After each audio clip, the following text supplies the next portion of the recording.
The words tore from her lips, sharp as broken glass, and embedded themselves in his heart. "I can't live in your world, Minjun. I can't."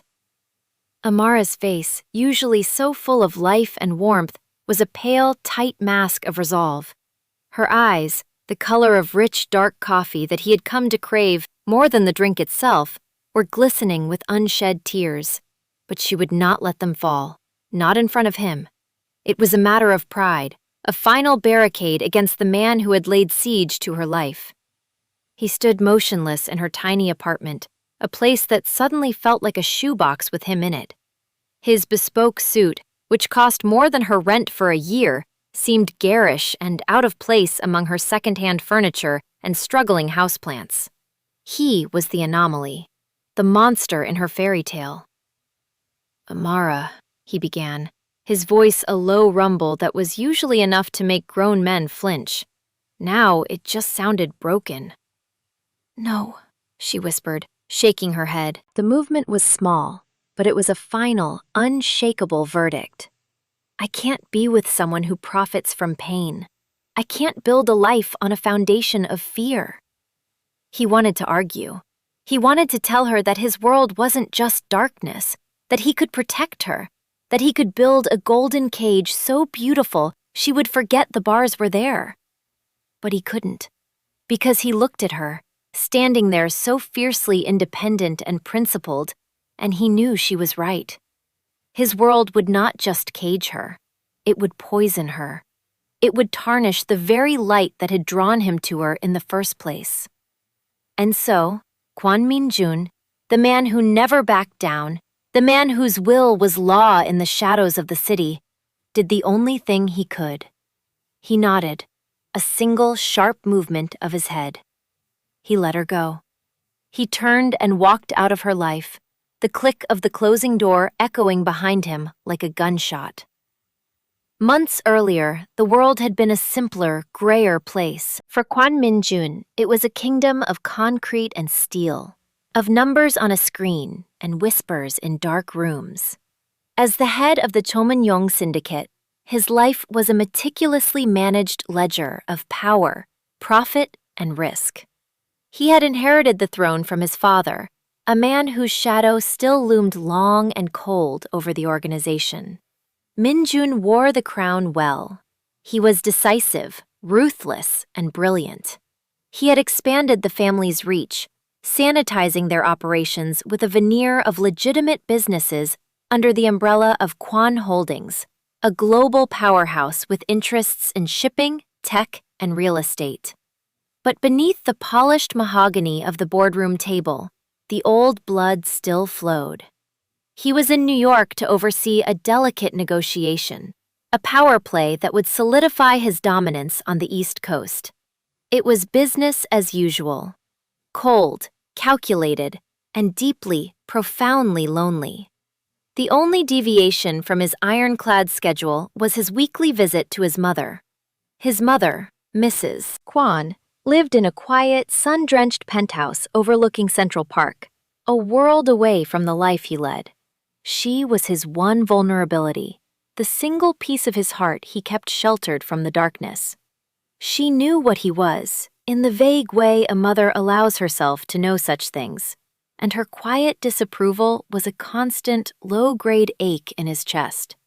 He paid for her gilded cage, but he was the reason she needed one. That afternoon, he was sitting in the back of his armored sedan, the tinted windows shielding him from the world, as his driver, a silent mountain of a man, navigated the city traffic. They were a block from her building when he saw her. His mother was not in her apartment. She was on a park bench, her small, elegant form wrapped in a cashmere shawl. And she was not alone. Sitting beside her was a young woman, a black woman, with her hair pulled up in a vibrant scarf, revealing the elegant line of her neck. She was leaning in, listening intently to whatever his mother was saying, a smile playing on her lips. Then she laughed, a sound Min-jun couldn't hear through the bulletproof glass, but could feel in the sudden, sharp intake of his own breath. It was a genuine, unburdened laugh, and it made her whole face light up. In that moment, His mother, who so often looked sad and lost in his presence, looked happy. She looked serene. The world stopped. It was not a slow-motion cinematic effect. It was a full, jarring halt, as if the universe had snagged on a single perfect image. Minjun forgot the meeting he was late for. He forgot the millions of dollars hanging in the balance. He forgot the ever-present weight of the Chomun-yong. All he saw was her. He didn't know her name. He didn't know her story. But he felt a pull so visceral, so absolute, it defied all logic. It was a magnetic force, dragging the iron filings of his soul toward a pole he never knew existed. "Stop the car," he commanded, his voice sharp. The driver pulled over instantly, no questions asked. Before the man could even move to open the door, Minjun had thrown it open himself. He stepped out onto the pavement, the city's cacophony rushing in to fill the silence of his car. And then he did something he had not done since he was a boy. He ran. It was not a jog. It was a desperate, unthinking sprint across the street, dodging a yellow cab that blared its horn in protest. He didn't care. All that mattered was getting there, to that bench, before the moment shattered, before she disappeared. He ran without thinking, a man of infinite calculation, suddenly governed by pure, raw impulse. Amara Jones loved her lunch breaks. They were a 60-minute oasis in a desert of demanding customers, spilled lattes, and the constant grinding pressure of making rent. She usually spent them in this small pocket park, a little patch of green that felt like a secret garden amidst the concrete canyons of New York. For the past few weeks, she had noticed an elderly Korean woman who often sat on the same bench, always alone, with a look of quiet melancholy in her eyes. Amara, whose grandmother had taught her that loneliness was a sickness best cured with company, finally worked up the courage to approach her. Today was the third time they had shared the bench. Communication was a patchwork quilt of smiles, gestures, and the few Korean words Amara had picked up from a drama-loving roommate, stitched together with the woman's broken English. Amara learned her name was Kwon Soon-ja and that she missed the sea. Amara told her about her dream of being a graphic designer, showing her doodles in a small sketchbook she always carried. Soon-ja was telling a story about her childhood in Busan, her hands fluttering like small birds to describe the fishing boats, when Amara saw him. A man was running toward them. Her first thought was that he was running from something. Her second, as he drew closer, was that he was running to them. He was tall and broad-shouldered, dressed in a dark suit that looked like it had been spun from shadows and money. His black hair was perfectly styled, and his face was a stunning arrangement of sharp angles and intense dark eyes. He moved with a predatory grace that set every nerve in Amara's body on high alert. This was not a man who ran. This was a man who commanded the world to move around him. Her hand instinctively went to her purse. Her internal alarm system, honed by years of navigating the city as a woman alone, was screaming. He skidded to a halt a few feet from the bench, his chest heaving slightly. He looked from the elderly woman to Amara, his gaze finally landing on her with an unnerving intensity. It felt less like a look and more like a physical touch, a brand of heat against her skin. "Eomeoni," he said, his voice a low, breathless rumble. "Mother." The elderly woman, Mrs. Kwon, looked up, her face a mixture of surprise and concern. "Minjuna? What is it? What's wrong?" So his name was Minjun. It suited him. It sounded like power. He ignored his mother's question, his eyes still locked on Amara. He seemed to be searching for words, a strange state for a man who looked like he had never been at a loss for anything in his life. Amara's guard went up another notch. She stood, putting herself slightly between him and his mother. "Is everything okay?" she asked, her voice steady and cool, betraying none of the sudden anxiety thrumming through her veins. Minjun finally tore his gaze away from her to look at his mother. "I was worried. I saw you from the car." He spoke in Korean, his tone softening, but his eyes flickered back to Amara, as if to make sure she was still there. "Worried? I am sitting on a bench," his mother replied, a hint of playful exasperation in her voice. She patted the spot beside her. "This is my new friend, Amara. She is a very kind artist." Amara. He tasted the name on his tongue, a silent incantation. It was beautiful. He gave Amara a stiff, formal bow. "Kwon Min-jun, it is a pleasure to meet you. Thank you for keeping my mother company." His English was perfect, accented only by a deep, resonant timbre. "It was my pleasure. Your mother is wonderful," Amara said, her tone polite but distant. She glanced at her watch. "I have to get back to work." It was a lie. She had 20 minutes left on her break, but the atmosphere had become charged, thick with an energy she didn't understand and definitely didn't trust. She gave Mrs. Kwon a warm smile. "I'll see you next week, Sunja." Yes, next week," the older woman beamed, patting her hand. Amara nodded at Minjun and turned to leave, her back straight, her pace brisk. She could feel his eyes on her, a palpable weight on her shoulders, every step of the way back to the coffee shop. She didn't look back, not once. Minjun watched her walk away until she rounded the corner and disappeared from sight. The park, which had been vibrant with color just moments before, seemed to fade back to gray. "She is a nice girl," his mother said softly, breaking the silence. He turned back to her, his mind still reeling. "Yes," he said, the word feeling inadequate. He helped his mother to her feet, his touch gentle. "Let's go home, Ailmeoni." As he escorted her back to the car, his mind was already working. He had a name. Amara. It was a start. He got into the car, the scent of her cheap floral perfume somehow clinging to the air around him, and pulled out his phone. He sent a single text to his second-in-command, Park Jin-woo. "Find everything you can about a woman named Amara. Works near Central Park South, late 20s. Do it quietly." He knew it was a violation. A man like him investigating a woman like her was an act of aggression, a predator stalking its prey. A wave of self-loathing washed over him, swift and bitter. But it was drowned out by a stronger, more desperate need. The need to see her again. Amara tried to shake the encounter from her mind. It was just a weird New York moment, she told herself. A rich, overprotective son having a minor freakout. But she couldn't shake the memory of his eyes. They were dark and fathomless, and for a split second, she had seen a startling vulnerability in them, a flicker of something lost and lonely that resonated with a hidden part of herself. She dismissed the thought as ridiculous. A man like that had everything. He wasn't lost, he was the map maker. The next day, he walked into the Daily Grind, the coffee shop where she worked. He stood near the door for a moment, his presence immediately altering the shop's chaotic, cozy atmosphere. Conversations faltered.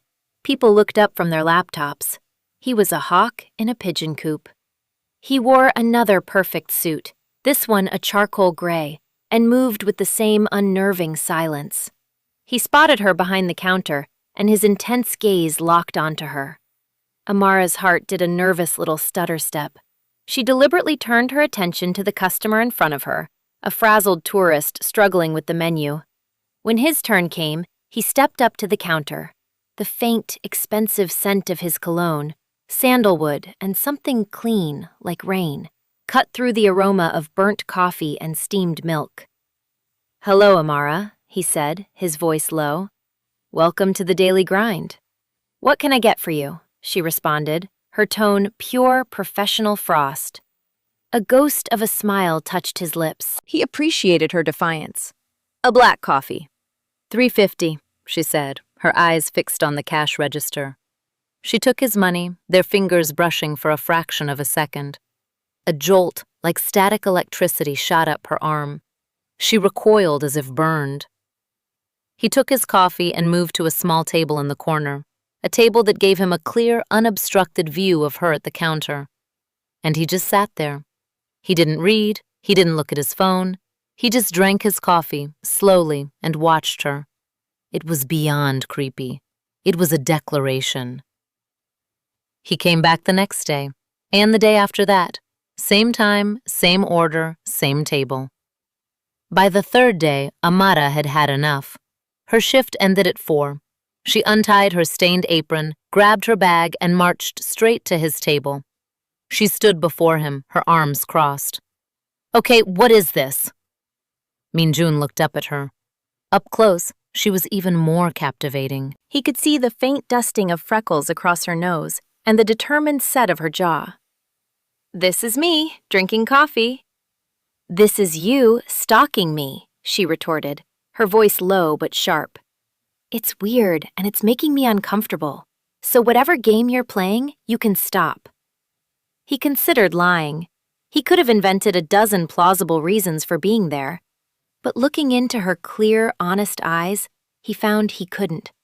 The truth, for once, felt like the only strategic move that mattered. "It's not a game," he said, his voice quiet and serious. "I wanted to see you again." The blunt honesty of it threw her off balance. She had expected a denial, a smirk, a condescending explanation. Not this. Not a simple, unadorned confession. "Why?" she asked, the single word carrying a universe of suspicion. "When I saw you with my mother, I don't know how to explain it." He looked down at his hands, for the first time seeming unsure of himself.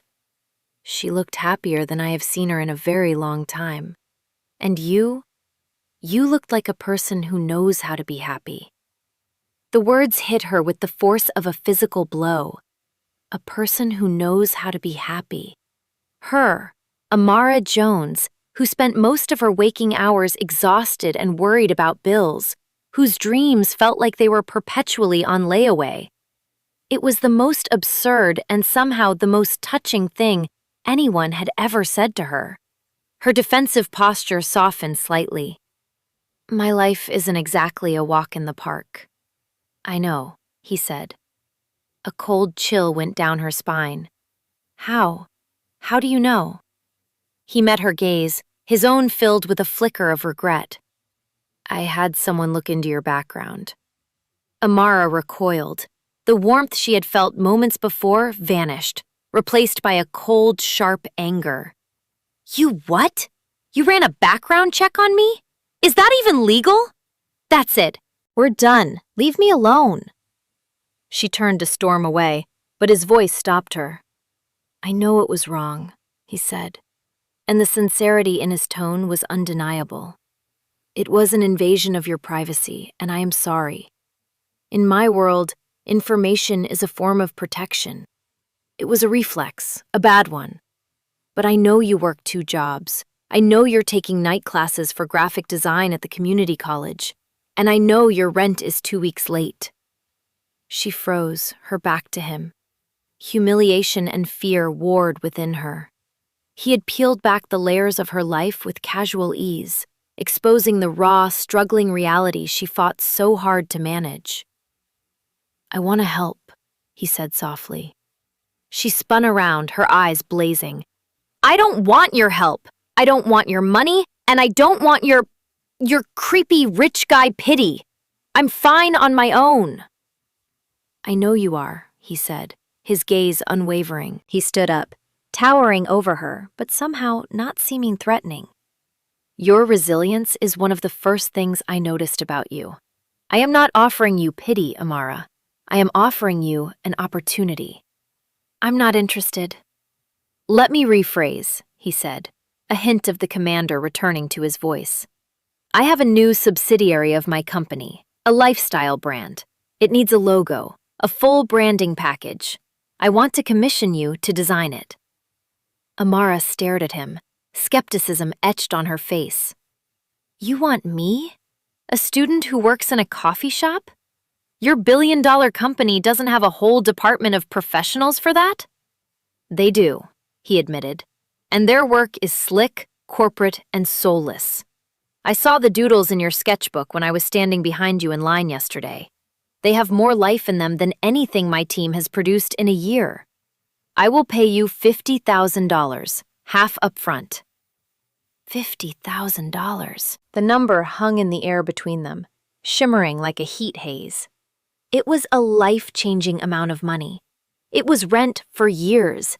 It was the end of her second job. It was a real laptop for her design work instead of the sputtering relic she currently used. It was freedom.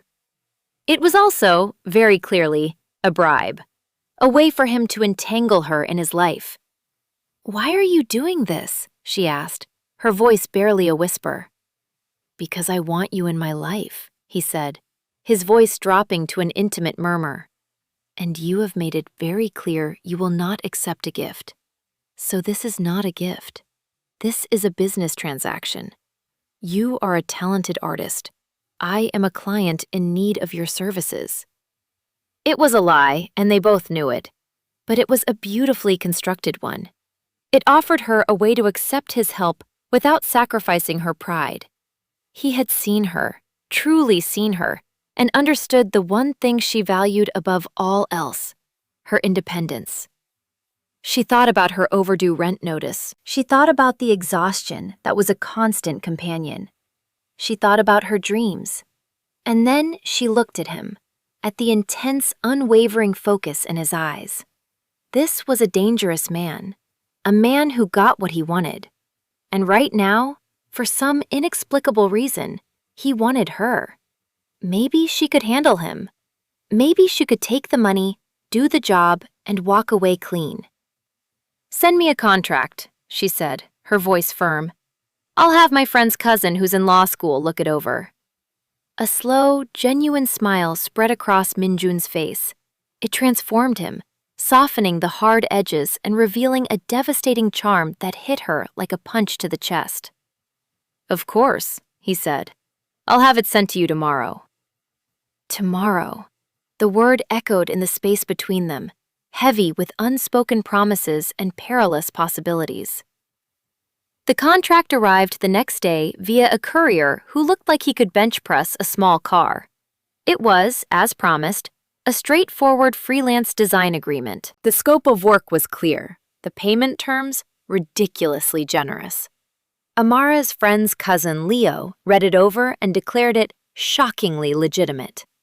The $25,000 advance appeared in her bank account the following morning. Amara stared at the number on her phone screen, feeling a dizzying mix of relief and terror. She paid her rent, she paid her overdue utility bills, she bought a week's worth of groceries that didn't consist of ramen or pasta. The sheer lightness of being financially secure, even temporarily, was intoxicating.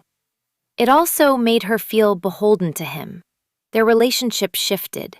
He stopped coming to the coffee shop, a small mercy she was grateful for, and instead they began to have business meetings. These meetings never took place in a boardroom. He would pick her up in his sleek black car, and they would go to a quiet museum, a gallery, or walk through a park, discussing fonts and color palettes. He was a surprisingly insightful client. He spoke about branding with the same sharp intelligence he applied to everything else. But the business talk was always just a pretext. The real conversations happened in the spaces between. He would ask about her day, about her classes. He listened, truly listened, remembering small details she mentioned and bringing them up again later. She, in turn, learned things about him. She learned he had a dry, self-deprecating sense of humor that only appeared when his guard was down. She learned he felt the crushing weight of his father's legacy. He spoke of Kwan Holdings as both a kingdom and a prison. "My father built an empire," he told her one afternoon as they stood before a Pollock painting, a chaotic splatter of genius. "But he built it with iron and fear. I've spent my life trying to turn it into something else. Something stronger, something cleaner." She didn't understand the full meaning of his words, but she heard the weariness in his voice. She saw the loneliness that clung to him like his expensive cologne. The wariness she felt toward him began to be complicated by a creeping empathy. She was beginning to see the man behind the money, the prisoner inside the suit of armor. One evening, he took her to dinner. Not to a trendy, crowded restaurant, but to a private room at the top of a skyscraper, with a single table set for two before a wall of glass that overlooked the glittering expanse of the city. "This is a bit much, Minjun," she said, feeling underdressed in her simple black dress. "I wanted a place where we wouldn't be interrupted," he said, pulling out her chair. The food was exquisite. The wine was perfect, but Amara could barely taste it. The tension in the room was thick enough to cut with a steak knife. This felt different. This felt like a tipping point. After the main course was cleared, he folded his hands on the table. The city lights reflected in his dark eyes, making them look like captured constellations. "Amara," he began, his voice low and serious. "There is something I have to tell you, something you have a right to know." Her heart began to pound. She knew on some instinctual level that this was it. This was the moment the other shoe would drop. "Kwan Holdings is not just a shipping and real estate company," he said, his gaze locked on hers, unflinching. "That is the public face, the legitimate world I have worked hard to build. But it was founded on something else. It is still supported by something else." He took a breath. "My family, the Kwan family, is the head of the Chomin-yong, the Black Dragon Syndicate. In your country, you would call us the Mafia." The words fell into the silent room like stones into a still pond. Mafia. The word was ugly, brutal. It conjured images from movies, violence, extortion, lives ruined. It was a world so far removed from her own that it felt like fiction. But he wasn't fiction. He was sitting right in front of her, real and solid and devastatingly handsome. And he was telling her he was a gangster, a kingpin. A cold dread washed over her. Every strange detail clicked into place. His unnerving intensity, the way people deferred to him, the men who shadowed him, his talk of a legacy built on iron and fear. "My father was a ruthless man," he continued, his voice a flat, emotionless monotone, as if he were reciting a history report. "He built his power through violence and intimidation. When he died, that power passed to me. I have spent 10 years trying to legitimize our operations, to move us out of the shadows, but the roots are deep. We still have interests in less reputable ventures, and to maintain control, to protect my family and my people, I have had to do things I am not proud of." He didn't sugarcoat it. He didn't make excuses. He just laid the ugly, unvarnished truth on the table between them like a loaded gun. Amara couldn't speak. Her throat was tight, her mind reeling. She felt a surge of terror so potent it made her feel sick. This man, who had shown her such surprising gentleness, who had listened to her dreams and made her feel seen, was part of a world of criminality and violence. He had blood on his hands. Maybe not literally, but his wealth, the very money that was sitting in her bank account, was tainted by it. But beneath the fear, another emotion stirred, one that shocked her. It was a profound, aching sadness, not for herself, but for him. She saw the truth of his words from their walk in the museum. He was trapped, a boy who had inherited a monstrous kingdom and was now a monster himself, whether he wanted to be or not. "Why are you telling me this?" she finally managed to ask, her voice a fragile whisper. "Because I am falling in love with you," he said, the words simple, direct, and utterly devastating. "And you cannot love a man you do not know. This is who I am, Amara. This is my world. I wanted you to know the truth before this went any further." He was giving her a choice, an exit. He had laid out all his darkness and was letting her decide if she could stand to be near it. She looked at him, at the hope and dread warring in his eyes. She thought of her principles, the simple, clear-cut morality that had guided her entire life, good and bad, right and wrong. And this was so fundamentally, terrifyingly wrong. And yet, her heart ached. It ached for the man he was, and for the man he might have been. She stood up, her legs unsteady. I need to go. He didn't try to stop her. He just nodded, his face a mask of stoic resignation. He had expected this. The ride home in the silent, armored car was the longest of her life. She was acutely aware of the driver in the front, of the sheer, impenetrable power that surrounded Minjun, a power built on things she couldn't bear to imagine. When the car pulled up to her shabby apartment building, it felt like a spaceship docking at a deserted outpost. She got out of the car without a word and ran inside, not stopping until she was behind the triple-locked door of her apartment. She leaned against it, her body trembling, and finally let the tears come. She cried for the beautiful, impossible dream that had just died. She cried for the danger she had so naively courted. And she cried for the lonely kingpin in his glass tower, surrounded by a darkness she could never hope to vanquish. The next 2 days were a blur of misery. Amara went to work, her movements mechanical, her smile a brittle facade.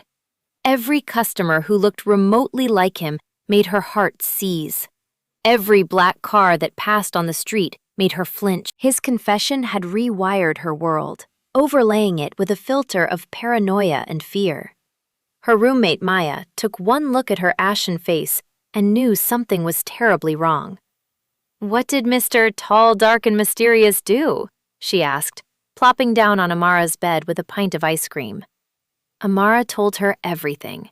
The park, the coffee shop, the commission, the dinner, the confession.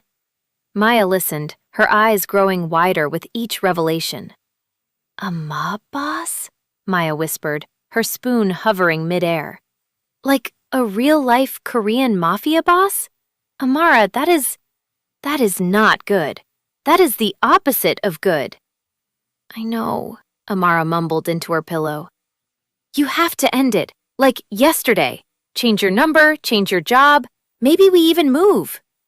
"I know," Amara repeated, her voice thick with despair. Because Maya was right. There was no other option. Her principles, her safety, her very identity demanded it. She couldn't be the girl who was dating a crime lord. She couldn't build her future on a foundation of blood money. But oh, how it hurt. It was an amputation. She had let him get under her skin, into the carefully guarded chambers of her heart, and now she had to cut him out. She knew she had to do it in person. A text or a phone call felt cowardly. He had given her the respect of the truth. She owed him the respect of a clean break. She texted him, her fingers trembling. "Can you come to my apartment? We need to talk." His reply was instant. "I'll be there in 30 minutes. 30 minutes later, there was a soft knock on her door. She opened it to find him standing there, looking weary and impossibly handsome. He wasn't wearing a suit, but a simple black sweater and dark trousers. He looked younger, more vulnerable. It made what she was about to do 1,000 times harder.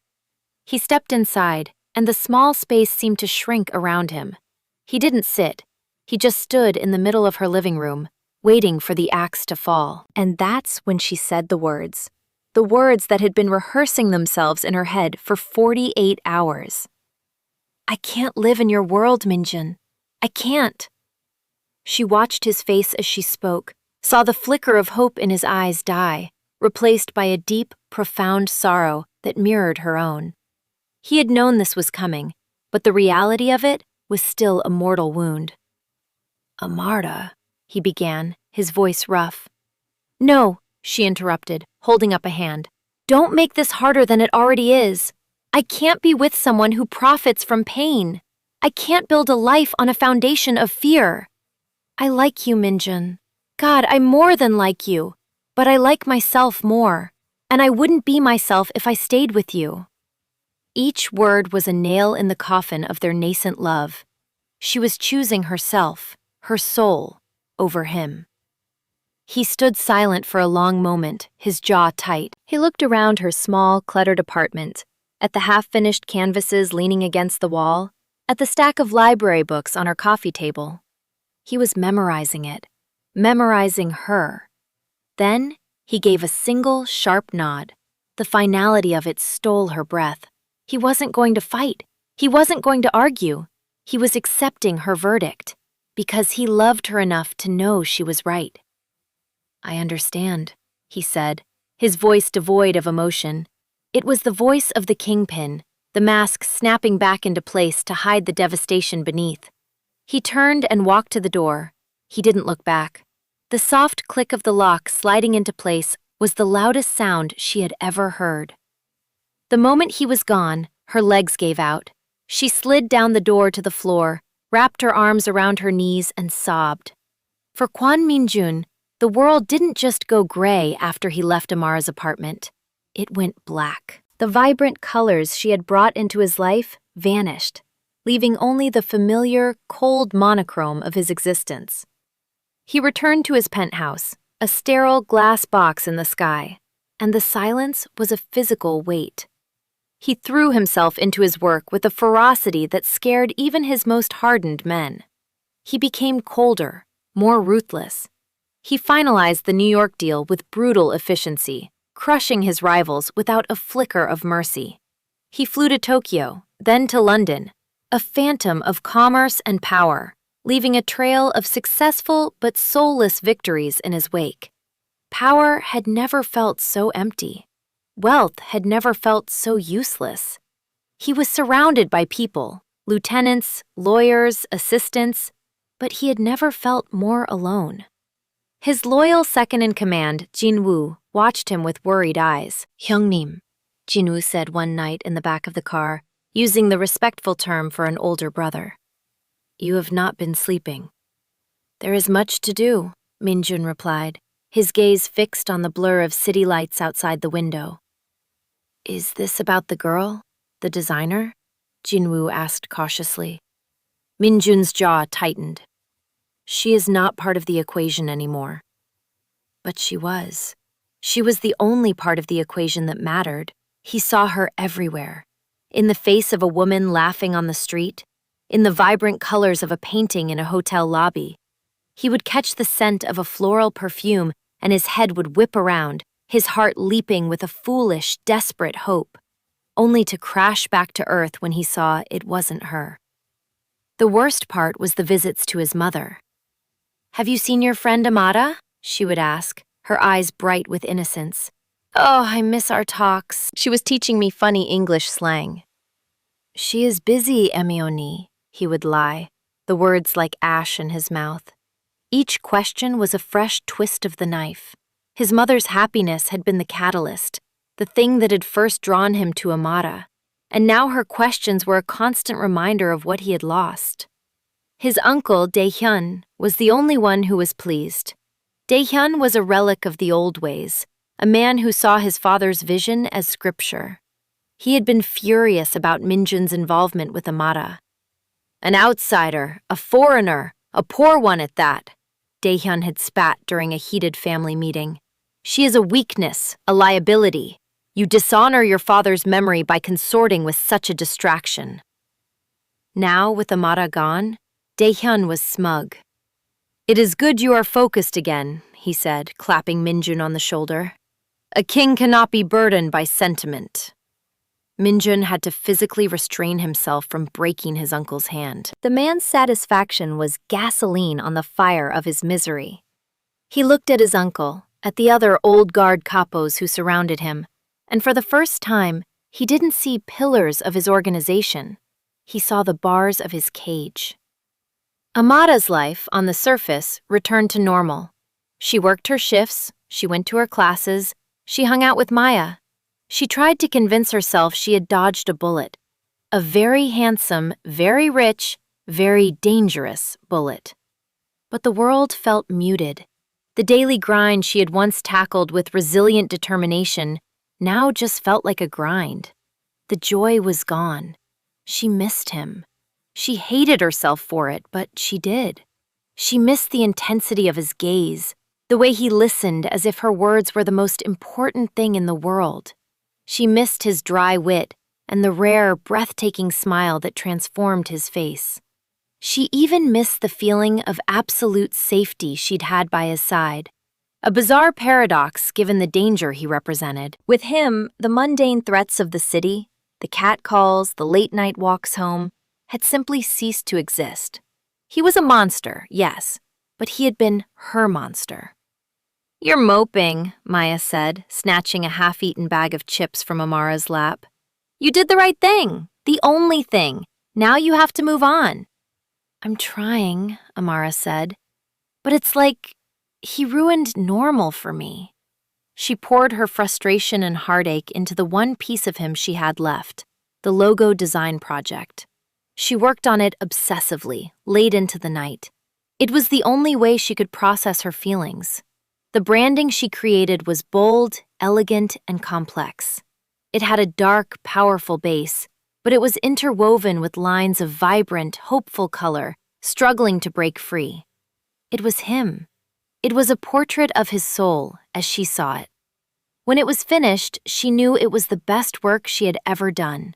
She packaged the files and sent them to the generic corporate email address listed in the contract. She also sent a check to Quan Holdings for $25,000. It was the advance he had paid her. She couldn't keep it. It felt dirty. A week later, a check for $75,000 arrived via courier. The memo line read, "For services rendered," and "for being right." Enclosed was a simple typed note. "Your work is exceptional. You have a gift. The initial advance was part of the contract you fulfilled. Keep it. Use it to build the life you deserve. This is the last time you will hear from me. Goodbye, Amara." She held the check, her vision blurring with tears. It was a clean break, a final, painful act of kindness. He was setting her free. The money was a turning point. It was the seed money for her future. With it, she quit her job at the Daily Grind.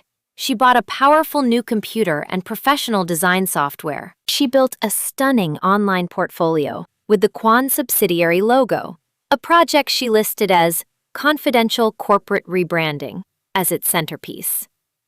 She started getting freelance work, small jobs at first, then bigger ones. Her confidence grew. She was no longer just a barista who dreamed of being a designer. She was a designer. She was building the life she deserved, just as he had told her to. But every night, in the quiet of her apartment, she still thought of him. She wondered if he was safe. She wondered if he was happy. She wondered if he ever thought of her. Minjun received the design files from Amara. He opened them alone in his office, late at night. He stared at the logo she had created, and it was like she had reached into his chest and pulled out his soul for him to see. The darkness, the power, and the slivers of light fighting to get out. She understood him in a way no one else ever had.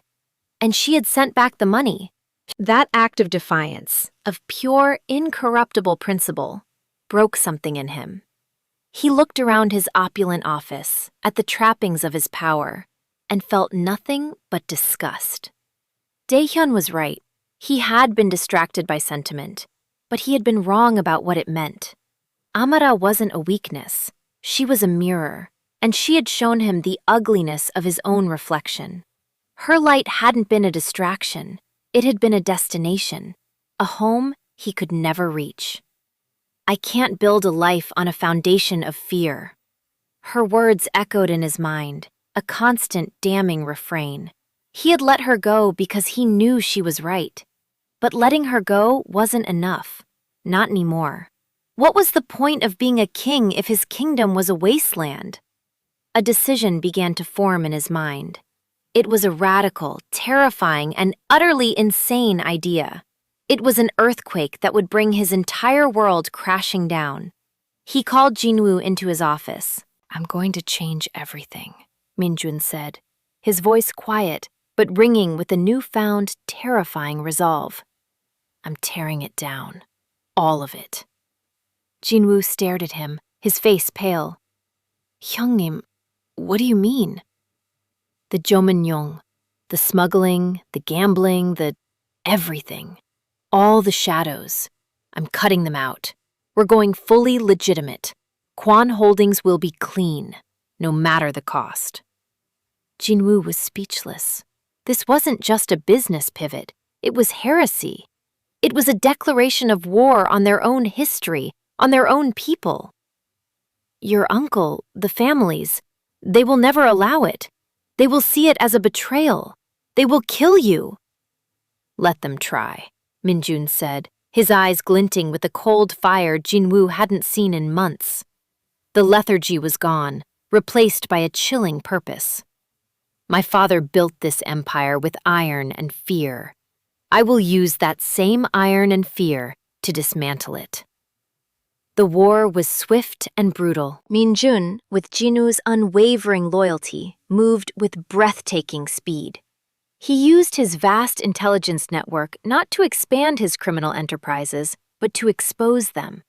He gathered leverage, evidence, and secrets on every key player in his own organization, including his uncle. He called a meeting of the syndicate's top leaders.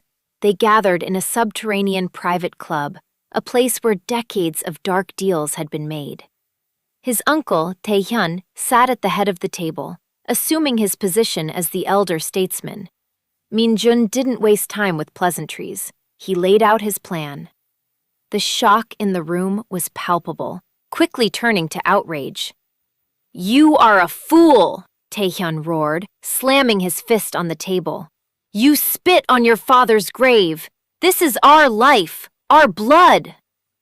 "It is a cancer," Minjun replied, his voice calm and deadly. "And I am cutting it out. You have two choices. You can take a generous severance and retire. Your pension's guaranteed by the legitimate assets of Kwon Holdings. Or you can resist." He gestured to Jinwoo, who placed a sleek tablet on the table. With a tap, screens on the walls lit up, displaying incriminating information. Offshore accounts, recordings, photographs, evidence that would put every man in that room away for life. "If you resist," Minjun continued, his voice dropping to a lethal whisper, "I will burn it all to the ground, and I will take all of you with me." It was a masterstroke of mutually assured destruction. He was willing to destroy himself to achieve his goal. They saw the madness and resolve in his eyes and knew he was not bluffing. Dae-hyun, seeing his power evaporate before his eyes, made a desperate move. He drew a hidden pistol, his face contorted with rage. "Traitor!"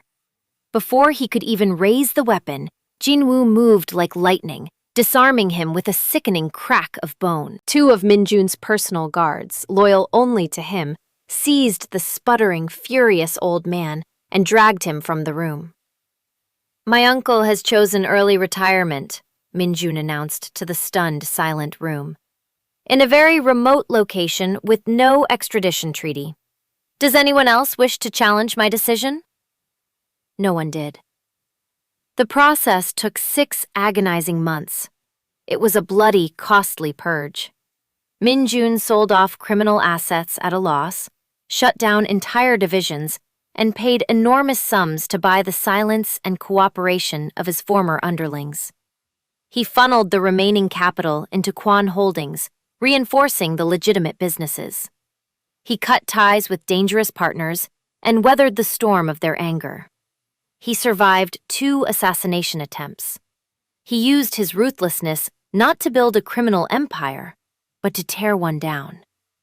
And when the dust finally settled, he was left standing atop the ruins, the sole owner of a truly legitimate global conglomerate. He was no longer a kingpin. He was just a CEO, a very powerful, very wealthy CEO, but a man who could finally look at his own hands and not see the stain of his father's sins. He was free, and he knew where he had to go. It had been nearly a year. Amada's life was unrecognizable. She now ran her own small but thriving graphic design firm, Amara Jones Creative. She had a bright, airy studio office and 2 part-time employees. She was successful, respected, and happy. Mostly. There was still a small, hollow place in her heart that ached for a man with dark, intense eyes and a smile that could stop traffic. She dated occasionally, but no one measured up. No one else had his intensity, his focus, his surprising vulnerability. One rainy Tuesday evening, she was working late in her studio, finalizing a proposal. There was a soft knock on the glass door.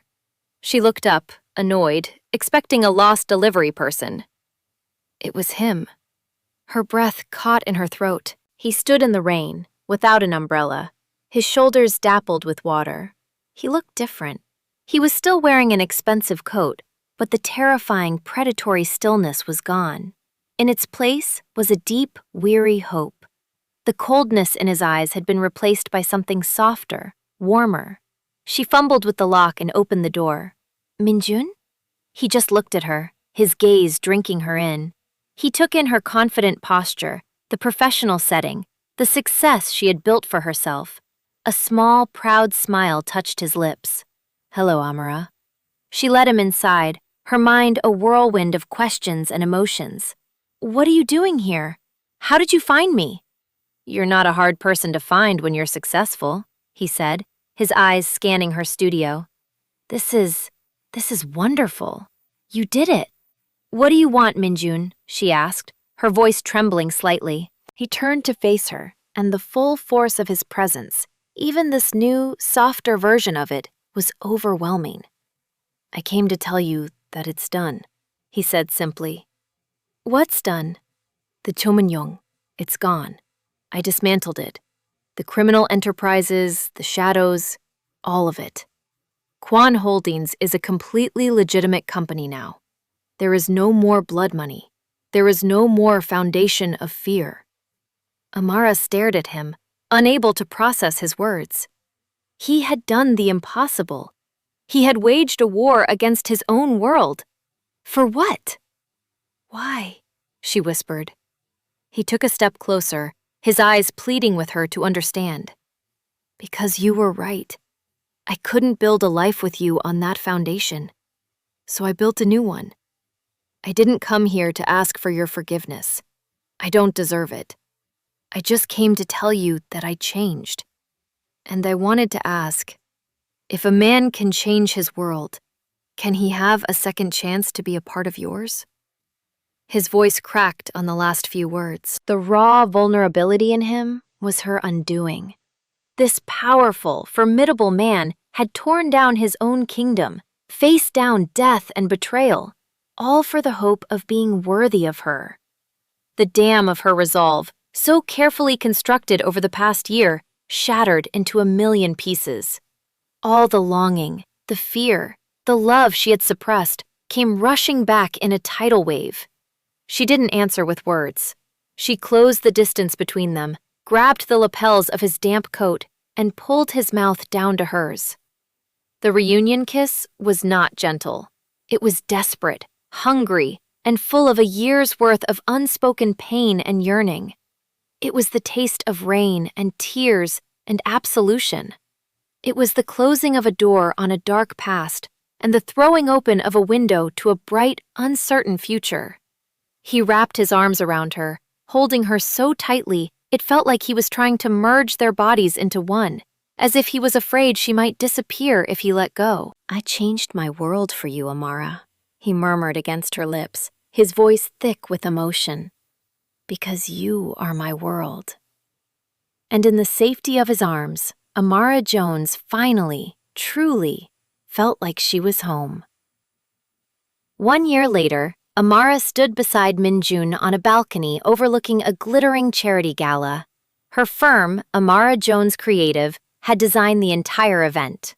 Kwan Holdings was the primary sponsor.